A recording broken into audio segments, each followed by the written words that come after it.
자, 오늘 본문은 유명한 이 오병이어 사건의 그 직후에 일어난 사건입니다. 이 오병이어 사건과 이어서 막바로 이 사건이 일어났습니다.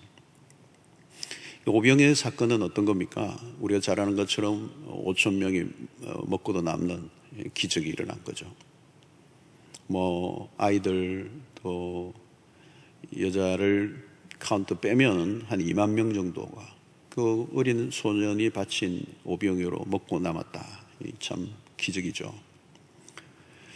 이 배고픈 시절입니다. 로마의 지배하에서 경제적으로 정치적으로 혼란한 때에 그 어린아이의 도시락 하나도 얼마나 볼품이 없었겠습니까? 그리고 오죽하면 그 베스다 들판에 먹을 게 없어요. 그런 상황에서 우리 주님의 그 기적은 충격적인 겁니다. 그 사회에 센세이션을 일으키는 거죠. 자, 근데 우리가 이 오병이어 사건을 통하여 예수님의 그 말씀을 그 뒤에도 우리가 해석을 보지만 군중들의 관심은 예수가 아니고 빵이라는 거죠, 빵.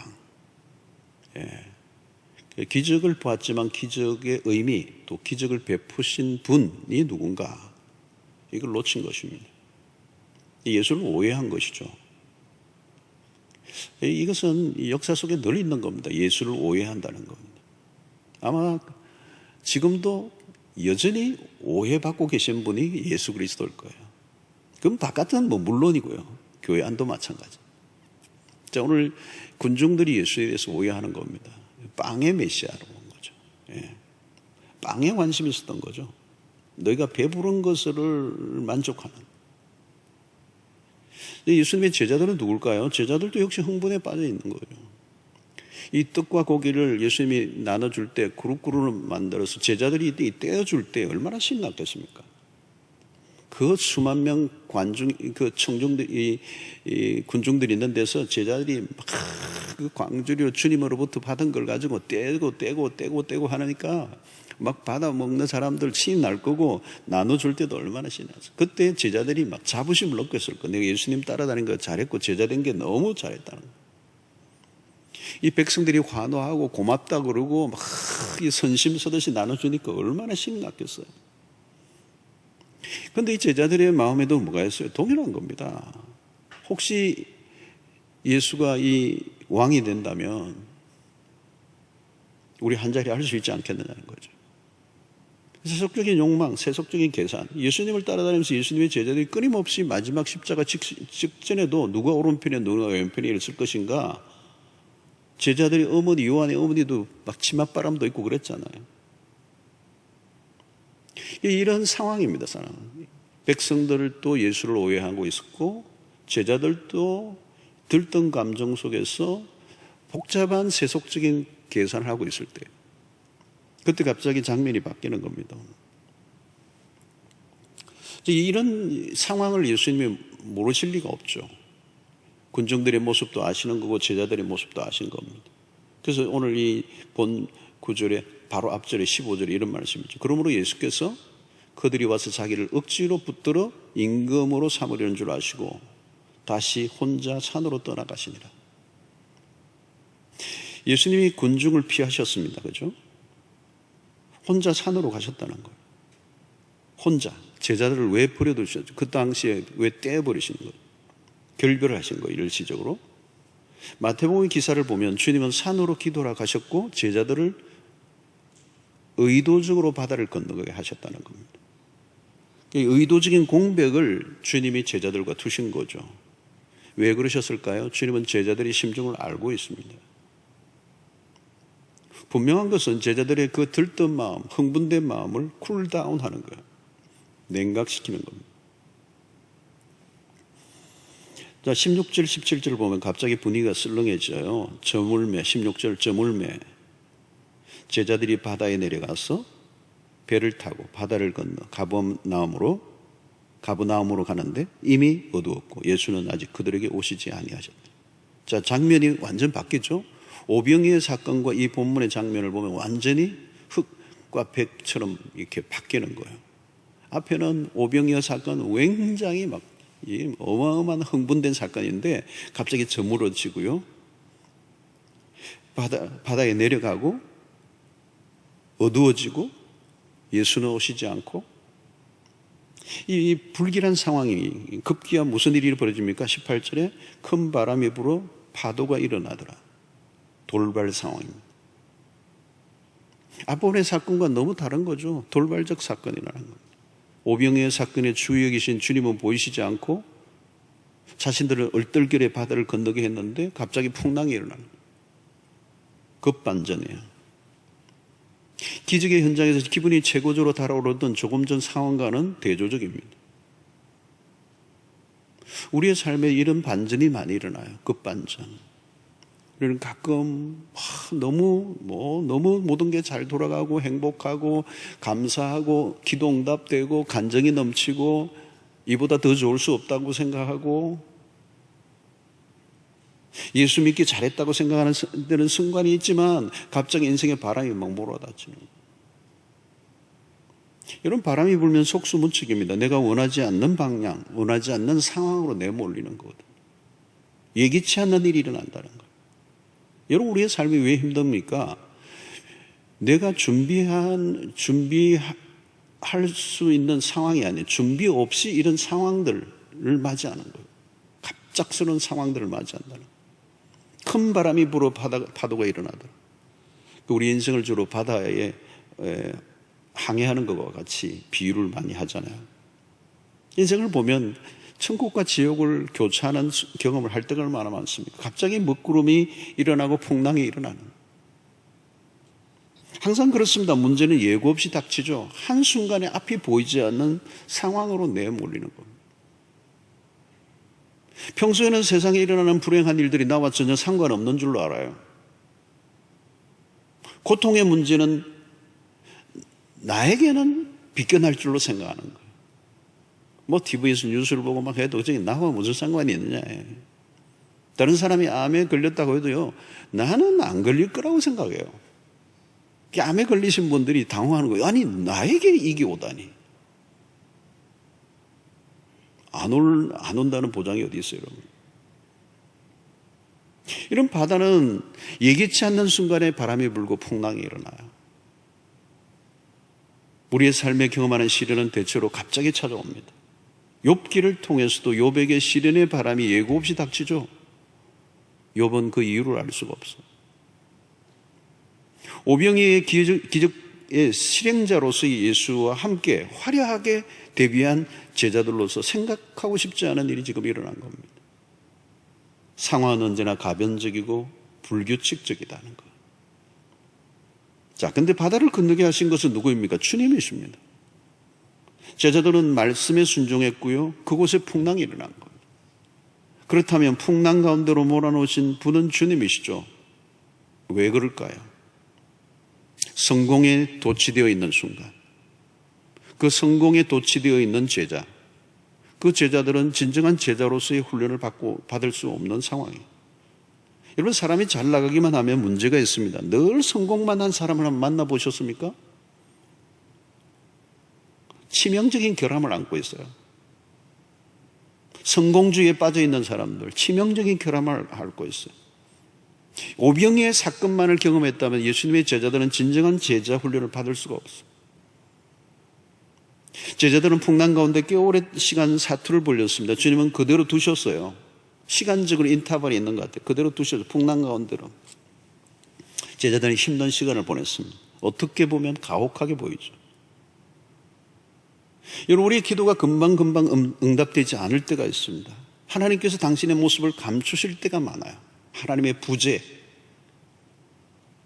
우리를 혼란 가운데로 그대로 내버려 두시는 방관자로 여겨질 때가 있습니다.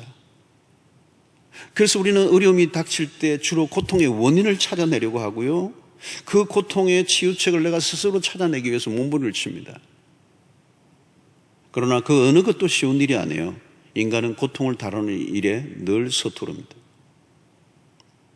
거대한 파도가 예기치 않은 순간에 닥칠 때 우리가 할 수 있는 일은 별로 없어요. 풍랑이 일어날 때 배는 중심을 잃어버립니다. 노를 저어도 소용이 없어요.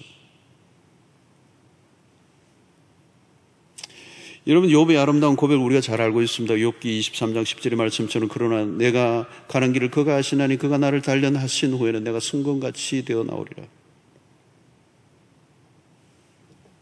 참 오묘해요. 다 단련을 해야 순금이 되는 거예요. 그 단련의 과정 없이는 순금이 안 된다는 거예요. 단련이란 뭘까요? 찌꺼기를 제거하는 과정이잖아요. 불순물이 섞여 있다는 거잖아요. 우리 안에 하나님이 아는 것들로 뒤섞여 있다는 거죠. 하나님으로만 채워진 상태가 순금인 것 같아요. 사단이 욥을 고발할 때 욥은 하나님 때문만은 아니고 다른 것들 때문이라고 얘기한다는 거예요. 다른 것을 다 빼앗아가 버리면 욥도 별 수 없을 거라는 거예요. 여러분, 이 순간 맞는 말이 있는 거죠. 욥은 순수한 사람이 있지만 고난을 통하여 그 불순물들이 제거돼요. 시련을 통해 하나님만을 필요한 자로 변하는 겁니다. 다 빼앗겨도 다 없어져도 하나님 한 분만으로. 여러분, 우리의 영혼은 늘 때가 묻습니다. 늘 때가 묻어요. 주님을 따르지만, 신앙생활을 하지만, 기도하지만 우리의 영혼은 늘 때가 묻고요. 불순물들이 계속 뜨덕뜨덕 붙어요. 그래서 고난을 신자에게 유익하다는 거죠. 그래서 시편 119편 71절에 고난당하는 것이 내게 유익이라 이로 말미암아 내가 주의 율례를 배우게 되었나이다. 이 시인의 고백입니다, 여러분. 이게 사실은 참 아멘하기 어려운 거예요. 고난당하는 것이 내게 유익이라. 이게 세상에 누가 이런 표현을 쓸 수가 있겠습니까? 고난당하는 게 내게 유익이라. 신자도 사실 여기 아멘하기가 쉽지 않아요.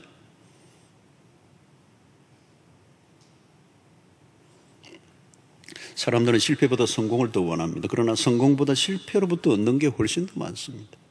실패는 우리를 성장하게 하고요. 고통은 삶의 깊이를 더해주고요. 내가 누구인지, 내가 무엇을 위해 살 것인지, 내가 어떻게 얼마나 무가치한 것을 위해 살았는지를 명확하게 보게 해주죠. 진리의 빛이 가슴에 스며들고요. 불순물들이 제거됩니다. 오병이의 기적과 같은 순간에는 배울 수 없는 것들이 많아요. 성공의 순간에는 놓치는 게 많아요. 오병이의 사건이 있을 때는 공정들이든 제자들이든 예수님을 정확하게 바라보지 못해요. 그 들뜸. 성공은 우리의 자세를 흐트려 놓기 쉽습니다. 겸손을 잃어버리기가 10중 8구예요. 고난이 없으면 말씀이 깊이 있게 가슴에 와닿지 않습니다. 배우려고 하지도 않고요. 자신이 신이 되어 있습니다. 신앙이 깊어질 수 없어요. 저는 목회를 하면서 우리 성도를 보면 봐요. 말씀을 깊이 빼어진 분들을 만나면 예화가 없어요. 고난을 통과한 사람들.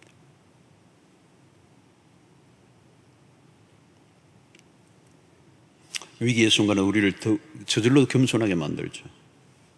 여러분, 겸손은 신앙의 탑이에요. 최고봉입니다. 최고봉. 그런데 그 겸손은 아무나 가질 수 있는 게 아니라는 거죠. 하나님이 우리를 흔드심으로 우리가 붙잡을 수 있는 것은 아무것도 없고 오직 하나님밖에 없음을 인정하는. 자, 오늘 풍랑을 통해서 이제 어떤 일이 일어납니까? 19절에 제자들이 노를 저어 10여리쯤 가다가 예수께서 바다 위로 걸어 배에 가까이 오심을 보고 두려워하거늘. 예수께서 바다 가운데로 풍랑을 헤치고 다가오셨습니다. 제자들이 알아보지 못했어요. 마태복음을 보면 바다 위로 걸어오신 주님을 제자들이 뭘로 봤느냐? 유령이라는, 유령, 귀신이라는, 물귀신이라는. 제자들은 두려움에 떨었습니다. 두려움은 상황을 정확하게 이해하지 못하게 합니다. 어려운 상황에 부딪히면 사람들은 상황을 왜곡해요. 착시 현상이 일어납니다. 그들은 주님을 알아보지 못했어요. 주님이 바다 위로 걸어오실 줄을 상상을 하지 못했습니다. 그러나 오병이의 주님이시라면 그분은 하나님이시죠. 풍랑이 있는 바다 위로 걸어오신 주님은 이 사건의 클라이막스예요. 그 풍랑이 그칠게 몰아치고 있는 그 가운데 어둠 속에서 걸어오시는 그 주님을 상상해 보십시오. 와, 이건 장관이에요. 만약에 예수님을 정확하게 목격했던 사람이라면 진짜 찬양해야 될 시간이죠. 와우, 얼마나 놀라운 일이에요. 오병이의 사건도 놀라운 사건이지만 무리로 그 풍랑을 헤치고 걸어오시는 예수님의 모습 얼마나 장관이에요. 주 하나님 지으신 모든 세계 찬양해야 되잖아요. 그분은 창조주시요 만물을 다스리시는 주관자이심을, 주님 외에 누가 그 폭풍을 뚫고 그 바다 가운데로 걸어오실 수가 있어요? 여러분, 우리가 가져야 할 초점은 뭡니까? 어떤 기적이나 사건이 아닙니다. 순간적인 문제 해결도 아니에요. 바다 위로 걸어오시는 전능하신 하나님을 바라보는 것. 고통의 현실에서 다가오시는 주님은 전능하신 그분, 전능하신 하나님. 그런데 제자들은 귀신이라고 여기고 두려워 떨고 있어요. 현실의 상황에 눌려 주님을 보지 못한 거죠. 여러분, 신앙에 있어서 매우 중요한 것은 우리의 시선입니다. 시선. 무엇을 바라볼 것인가? 우리의 초점이, 우리의 시선이 삶의 질을 결정하고 가치를 만들어내는 것.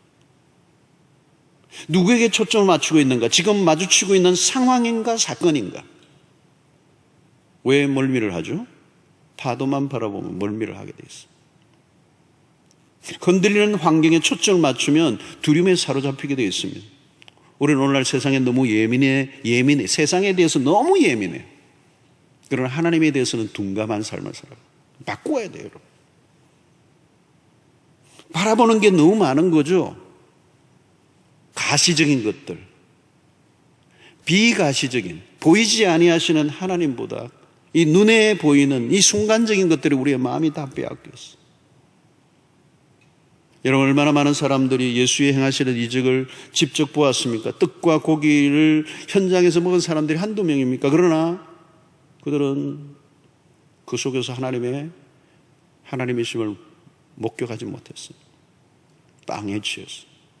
그래서 6장 66절에 안타까운 장면이 나오죠. 그때부터 그의 제자 중에서 많은 사람이 떠나가고 다시 그와 함께 다니지 아니하더라. 상황, 조건, 현실, 현상, 눈에 보이는 것들을 추구한 사람들은 한때는 예수님을 따라다니지만 언젠가는 다 떠나는 사람. 그들의 관심과 초점은 자신의 목적, 자신의 현실의 문제에만 급급했기 때문에. 여러분, 오늘 우리는 오직 예수 그리스도에게만 초점을 맞추고 살아가야 합니다. 우리가 은혜를 받으면 받을수록 예수에게 초점이 다 분명해지는 겁니다. 이런 성경을 읽어도 자신의 니즈를 채우기 위해서, 자기의 현실의 문제에 답을 얻기 위해서만 성경을 읽는 사람은 성경에서 찾을 수 없어요, 여러분. 성경을 통하여 우리가 끊임없이 바라보아야 될 것은 그리스도예요, 그리스도. 상황을 가지고 상황을 해결하기 위해서 성경을 보는 게 아니라 그 상황에도 불구하고 우리가 성경에 몰두하고 그 성경 안에서 그리스도를 온전히 발견하면 상황의 문제는 나도 모르게 해결이 되어버리는 역사예요. 이 접근 방식이 달라야 되는 거예요. 초점이 분산되어 있는 거예요. 군중들은 떡을 먹었지만 그들의 초점은 전혀 엉뚱했습니다. 그리스도가 아니었어요. 제자들도 마찬가지예요. 그들은 여전히 다른 꿈을 꾸고 있었어요. 예수와 함께 대박 인생을 꿈꾼 거예요. 주님은 그들을 한번 흔들 수밖에 없었습니다. 우리는 조금이라도 방심하면 엉뚱한 것으로 빠져요. 우리의 초점을 그리스도에게로 고정하는 것, 여러분, 이게 쉬울 것 같지만 쉬운 게 아닙니다. 만약 우리가 주님에게 시선을 고정하는 것을 계속 무시하고 내 마음대로 살면 주님은 다른 방법을 사용하시죠. 주로 사용하시는 방법이 고난이에요. 여러분, 그러나 이 고난은 우리가 두려워할 필요가 없습니다. 이 고난의 시간에 우리는 주님을 더욱더 깊이 만날 수 있는 시간입니다. 주님은 우리의 고난의 한가운데 찾아오시고 우리를 만나주시고 우리의 시선을 그분에게로 이끌어 들이십니다. 그 시간은 오직 주님에게만 시선을 주목하는 것, 주님만을 바라보게 하시는 시간. 어려울 때를 지날수록 우리의 시선이 오직 주님에게 고정되어야 될 줄로 믿습니다. 자, 제자들은 주님을 배로 초대하죠. 자, 21절 보니까 이에 기뻐서 배로 영접하니 배는 곧 그들이 가려던 땅에 이르렀더라. 자, 제자들이 가졌던 그 두려움이 기쁨으로 변합니다. 기뻐서 영접하니 그 순간 모든 것이 반전이 일어나. 또 다른 반전이죠. 주님이 찾아오시자 모든 건 변하고 비로소 가려던 땅에 이르렀더라. 순항을 한 거죠. 정상 운행을 한 거죠. 사랑하는 성도 여러분, 지금 어떤 상황이 있든지 주님을 초대하십시오. 신앙이 언제 빛을 발합니까? 평소는 잘 몰라요. 이 위기의 때 주님을 정확하게 바라보고 그 주님을 내 인생의 배에 초대하는 거예요. 그게 믿음이라고 하는 것이죠. 여러분, 오늘 우리의 삶에 여러 가지 우리를 힘들게 하는 여러 가지 요소들이 오늘 또 쉼없이 일어납니다. 뉴스를 보면 답답하죠. 어떤 분들은 그런 통계를 보고 날마다 막 분석하고요. 통계 데이터 수집하고 통계 분석하고 예민하게 모든 상황에 날마다 TV를 보고 그냥 바이러스가 내 몸에 옮겨 붙는 것 같아요. 여러분, 믿음의 사람들은 그런 것들이 흔들리지 않아요, 여러분. 우리가 이 예배를 여러분 이렇게 공동체적으로 예배를 드리지 않는 이유도 우리가 뭐 죽는 게 겁이 나서 이렇게 하는 게 아니죠, 여러분. 이웃을 섬기기 위한 배려로 우리가 하는 것이죠. 우리가 어려울 때 우리의 신앙의 꽃을 피워야 합니다. 위기의 순간, 우리의 믿음의 진위 여부는 바로 이런 위기의 순간. 여러분, 현실의 삶은 늘 파도가 거칠게 일어납니다. 그러나 여러분, 이 큰 배들은요, 파도가 쳐도 그냥 출항을 해요. 출항을 해. 파도가 큰 게 아니고요, 배가 작은 거예요. 믿음을 가진 사람은 파도를 비껴나 사는 것이 아니라 파도가 쳐도 거친 파도 나를 향해 와도 나는 주와 함께 날아오르리, 그런 찬양이잖아요. 그 찬양만 있는 게 아니고 우리의 삶이 실제적으로 경험해야 되는 거죠. 오늘 하루도 우리는 겨우 버텨내는 삶이 아니고 고난 가운데 기뻐하는 삶이에요. 제자들은 주님을 기쁘게 배로 영접했습니다. 핵심이에요.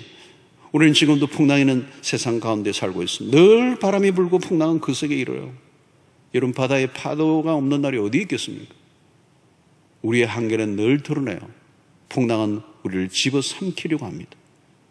시린의 바람은 혹독합니다. 홀로 풍랑을 겪으면 우리는 상처투성이가 될 수밖에 없어요.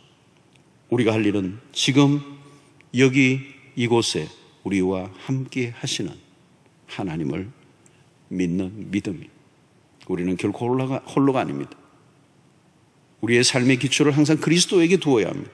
우리의 삶을 받쳐주는 것은 흔들리는 세상이 아니라 오직 그리스도.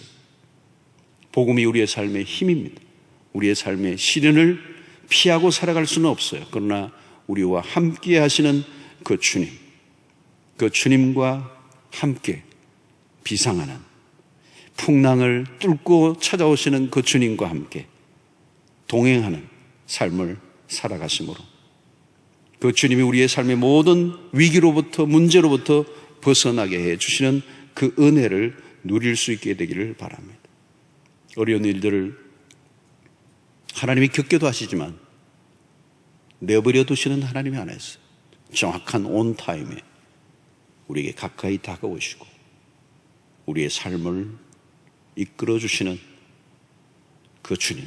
어려울 때일수록 더 우리에게 더 가까이 찾아오시고 우리를 더 친밀히 만나주시는 그 하나님의 은혜. 그 은혜를 경험할 수 있기를 바랍니다. 코로나로 인하여 모두가 다 올스톱이 되어 있는 이런 시대 속에 어쩌면 우리나라 전체가 흔들리고 있는 모든 게 흔들리고 있어요. 모든 게 흔들리고 있어요.